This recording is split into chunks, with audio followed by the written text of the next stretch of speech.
Good evening naman sa aton nga tanan. Ari naman kita sa gabi.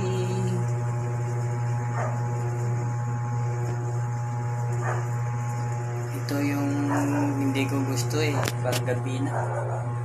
Mas mabuti pa yung nasa trabaho ko, nalilibang ko yung sarili ko.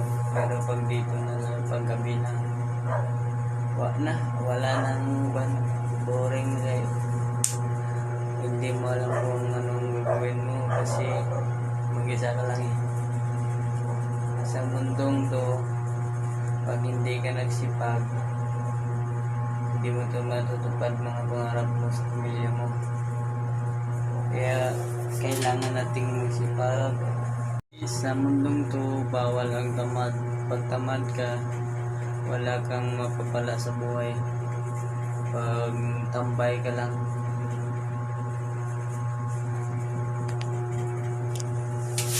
buti na lang kung mayaman ka.